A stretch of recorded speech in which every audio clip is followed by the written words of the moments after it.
जय हिंद दोस्तों, point break by RSI YouTube channel पर आप सभी का बहुत बहुत स्वागत है। आज हम बात करने जा रहे हैं विगत परीक्षा में पूछे गए प्रश्नों की। आज का हमारा विषय है सामान्य हिंदी। सामान्य हिंदी के प्रमुख प्रश्नों को हमने इस वीडियो में शामिल किया है, तो आप सभी लोग इस वीडियो को बहुत ध्यान से देखिए। वीडियो के लास्ट में मैं एक क्वेश्चन भी पूछूंगा जिसका आंसर आपको कमेंट बॉक्स में बताना है। शुरुआत करने से पहले अगर आपने अभी तक इस चैनल को सब्सक्राइब नहीं किया है तो प्लीज आप लोग इस चैनल को सब्सक्राइब कर लीजिए, क्योंकि मैं लगातार इसी तरह के वीडियोस लाता रहता हूँ। तो चलिए स्टार्ट करते हैं आज का पहला प्रश्न।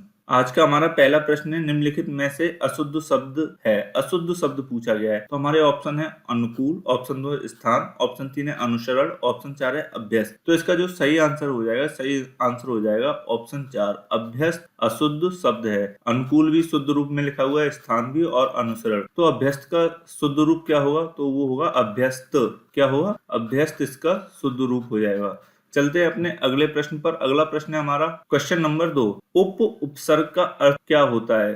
उप उपसर्ग का पूछा गया है हमारा। तो हमारे ऑप्शन दिए हुए निकटता, ऑप्शन 2 सदृश, ऑप्शन 3 है सहायक, ऑप्शन 4 है हीनता। तो उसमें से सही आंसर क्या हो जाएगा? सही आंसर हो जाएगा उपर्युक्त चारों। ये चारों ही उप उपसर्ग के अर्थ होते हैं। निकटता भी होता है, सदृश भी होता है, सहायक भी होता है और हीनता।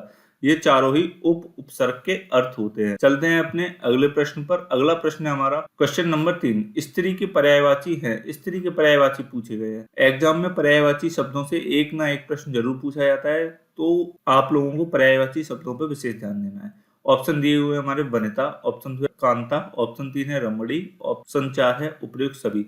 तो इसका जो सही आंसर हो जाएगा, सही आंसर हो जाएगा ऑप्शन 4 उपर्युक्त सभी। स्त्री के जो पर्यायवाची होते हैं, वनिता भी होता है, कांता भी होता है, रमणी भी होता है। ये तीनों ही स्त्री के पर्यायवाची होते हैं। चलते हैं अपने अगले प्रश्न पर। अगला प्रश्न है हमारा क्वेश्चन नंबर 4। नाटक में कौन सा रस रस नहीं माना गया है? ऐसा रस पूछा गया है जो कि नाटकों में नहीं माना जाता है। ऑप्शन दिए हुए हैं हमारे शांत रस, ऑप्शन 2 है करुण रस, ऑप्शन 3 है वीर रस, ऑप्शन 4 है हास्य रस। तो इसका जो सही आंसर हो जाएगा, सही आंसर हो जाएगा ऑप्शन 1 शांत रस को नाटकों में रस नहीं माना जाता है। अब एक प्रश्न और पूछा जा सकता है, शांत रस का स्थायी भाव क्या होता है? तो शांत रस का जो स्थायी भाव होता है निर्वेद। स्थायी भाव से अक्सर एग्जाम में प्रश्न पूछे जाते रहे हैं। करोड़ रस का भी पूछा जाता रहा है कि करोड़ का क्या होता है, तो वो होता है शोक। वीर का अगर पूछा जाए, वीर का स्थायी भाव क्या होता है, तो वो होता है उत्साह। क्या होता है?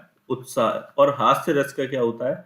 वो होता है हास। क्या होता है? हास। स्थायी भाव पर आपको विशेष ध्यान देना है। एक प्रश्न ऐसे भी पूछा जा सकता है कि किसके अनुसार रस नहीं माना जाता है? कौन सा रस है वो? किसके अनुसार? तो वो कौन है? भरत मुनि के अनुसार नाटकों में शांत रस को रस नहीं माना गया है। उनके अनुसार 8 ही रस नाटक में होते हैं, शांत रस को छोड़कर। चलते हैं अपने अगले प्रश्न पर। अगला प्रश्न है हमारा क्वेश्चन नंबर 5। गुरु के समीप रहने वाला शिष्य कहलाता है। गुरु के समीप पूछा गया कि रहने वाला शिष्य क्या कहलाता है। ऑप्शन है अंतेवासी, ऑप्शन 2 विवेचन, ऑप्शन 3 है जिज्ञासु, ऑप्शन 4 है इनमें से कोई नहीं। तो इसका जो सही आंसर हो जाएगा, सही आंसर हो जाएगा ऑप्शन 1 अंतेवासी गुरु के समीप रहने वाला शिष्य कहलाता है। क्या कहलाता है? अंतेवासी। विवेचन क्या होता है? यानी छानबीन करता है किसी घटना की, उसको हम क्या कहते हैं? विवेचन। और जिज्ञासु क्या होता है? किसी बात को जानने की इच्छा को हम क्या कहते हैं? जिज्ञासु। ये शब्द समूह के लिए एक शब्द भी अक्सर एग्जाम में पूछे जाते रहे हैं, तो आप कुछ प्रमुख शब्द समूह के एक शब्द को याद कर लीजिए। चलते हैं अपने अगले प्रश्न पर। अगला प्रश्न है हमारा क्वेश्चन नंबर 6। दक्षिण और पूर्व के बीच की दिशा कहलाती है। दक्षिण और पूर्व के बीच की दिशा को पूछा गया है कि क्या कहते हैं। ऑप्शन है हमारा आग्नेय, ऑप्शन 2 है ईशान, ऑप्शन 3 है वायव्य, ऑप्शन 4 है नैऋत्य।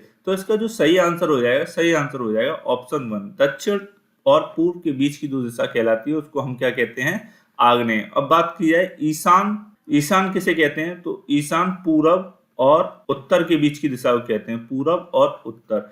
अगर वायव्य की बात की जाए तो ये उत्तर और पश्चिम के बीच की दिशा को कहते हैं। किसकी? उत्तर और पश्चिम। अगर बात की जाए नैऋत्य किस दिशा को कहते हैं, तो ये दक्षिण और पश्चिम। ये हमको पता होना चाहिए, यहाँ से भी अक्सर एग्जाम में प्रश्न पूछा जाता रहा है और ये इंपॉर्टेंट भी है। तो नैऋत्य किसे कहते हैं? दक्षिण और पश्चिम के बीच की दिशा को नैऋत्य कहते हैं। चलते हैं अपने अगले प्रश्न पर। अगला प्रश्न हमारा अधोलिखित में से तद्भव शब्द कौन सा है? ऑप्शन दिए गए हमारे प्रतिविज्ञान, ऑप्शन 2 है परिधान, ऑप्शन 3 है पिटक, ऑप्शन 4 है पिटारा। तो इसका जो सही आंसर हो जाएगा, सही आंसर हो जाएगा ऑप्शन 4 पिटारा शब्द तद्भव शब्द है। तद्भव शब्द क्या होते हैं? तद्भव शब्द हिंदी के शब्द होते हैं, वो हिंदी की तरह ही यूज किए जाते हैं। और तत्सम शब्द क्या होते हैं? तत्सम शब्द वो शब्द होते हैं जो संस्कृत से लिए गए होते हैं और उनका जब हम प्रयोग करते हैं हिंदी में तो वो एज इट ही प्रयोग किए जाते हैं, उनको हम क्या बोलते हैं, तत्सम शब्द। चलते हैं अपने अगले प्रश्न पर। अगला प्रश्न है हमारा क्वेश्चन नंबर 8। आंखों में गड़ना मुहावरे का अर्थ है। आंखों में गड़ना मुहावरा पूछा है कि इसका अर्थ क्या है। ऑप्शन है हमारे गौर से देखना, ऑप्शन 2 मन में खटकना, ऑप्शन 3 है सहन न कर पाना, ऑप्शन 4 है इनमें से कोई नहीं। तो इसका जो सही आंसर हो जाएगा, सही आंसर हो जाएगा ऑप्शन 2, मन में खटकना आंखों में गड़ना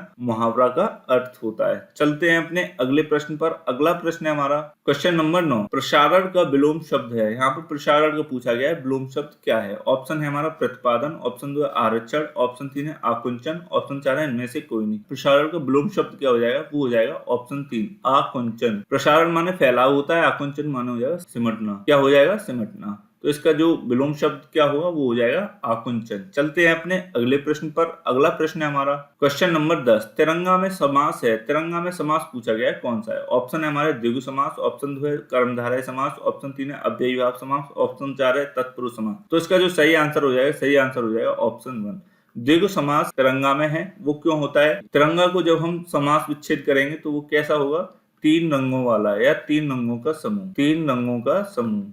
इसको हम समूहवाची समास भी कहते हैं। क्या कहते हैं, समूहवाची समास भी। चलते हैं अपने अगले प्रश्न पर। अगला प्रश्न है हमारा क्वेश्चन नंबर 11। इत्यादि शब्द में संधि है। इत्यादि शब्द, ये शब्द कई बार एग्जाम में पूछा गया है कि इसमें कौन सी संधि है। ऑप्शन है हमारे गुण संधि, ऑप्शन 2 यड़ संधि, ऑप्शन 3 है दीर्घ संधि, ऑप्शन 4 है अयादि संधि। तो इसका जो सही आंसर हो जाएगा, सही आंसर हो जाएगा ऑप्शन 2 यड़ संधि। तो इत्यादि शब्द में कौन सी संधि है, वो है यड़ संधि। अब पता कर लेते हैं वो कैसे होगी। तो इत्यादि को हम तोड़ेंगे, वो कैसे तोड़ेंगे, आधे अक्षर से टूटेगी, इत धन आदि।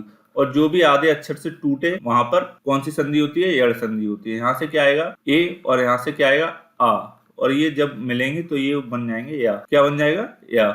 इसलिए यहाँ पर कौन सी संधि हो जाएगी, यड़ संधि। यड़ संधि का कभी कभी सूत्र पूछ लिया जाता है कि इसका सूत्र क्या है। तो इसका जो सूत्र होता है वो होता है इको यड़चि। क्या होता है, इको यड़चि। चलते हैं अपने अगले प्रश्न पर। अगला प्रश्न है हमारा क्वेश्चन नंबर 12। तहसीलदार कैसा शब्द है। शब्द पूछा गया है कि किस प्रकार का शब्द है। ऑप्शन है हमारे संकर, ऑप्शन 2 समास, ऑप्शन 3 है यौगिक शब्द, ऑप्शन 4 है रूढ़ शब्द। तो इसका जो सही आंसर हो जाएगा, सही आंसर हो जाएगा ऑप्शन 1 तहसीलदार संकर शब्द होता है। अब संकर शब्द किनको कहते हैं, संकर शब्द वे शब्द होते हैं जो 2 भाषाओं से मिलकर बने होते हैं। तहसीलदार कैसा शब्द है, वो है संकर शब्द। और उदाहरण कैसे हो सकते हैं इसके, रेल गाड़ी। रेल इंग्लिश का शब्द है और गाड़ी हिंदी का शब्द है। 2 भाषाओं के शब्दों से मिलकर जो शब्द बनते हैं उनको हम कौन से शब्द कहते हैं, उनको हम संकर शब्द बोलते हैं। तो ये थे आज के हमारे प्रश्न। अब चलते हैं कल के प्रश्न पर, जो कि आपसे पूछा गया था। कल का प्रश्न था हमारा, निम्न में से कार्बन नेगेटिव देश है। कार्बन नेगेटिव देश पूछा गया था। तो इसका जो सही आंसर हो जाएगा, सही आंसर हो जाएगा ऑप्शन 1 भूटान, इसका सही आंसर हो जाएगा। अब आते हैं आज के प्रश्न पर, जिसका जवाब आपको कमेंट बॉक्स में देना है। आज का हमारा प्रश्न है, इत्यादि शब्द में कौन सी संधि है। तो ये 4 हमारे ऑप्शन दिए गए हैं। इनमें से जो भी आंसर सही हो उसको आप कमेंट बॉक्स में कमेंट करके जरूर बताएं। अगर आपको ये वीडियो अच्छा लगा हो तो प्लीज इस वीडियो को ज्यादा से ज्यादा लाइक और शेयर करें, और हमारे चैनल #PointBreak/RSR को यूट्यूब पर सर्च करके सब्सक्राइब करें, क्योंकि मैं लगातार इसी तरह के वीडियोस लाता रहता हूं जो आपकी स्टडी में बहुत ही महत्वपूर्ण होंगे। Thanks for watching. जय हिंद।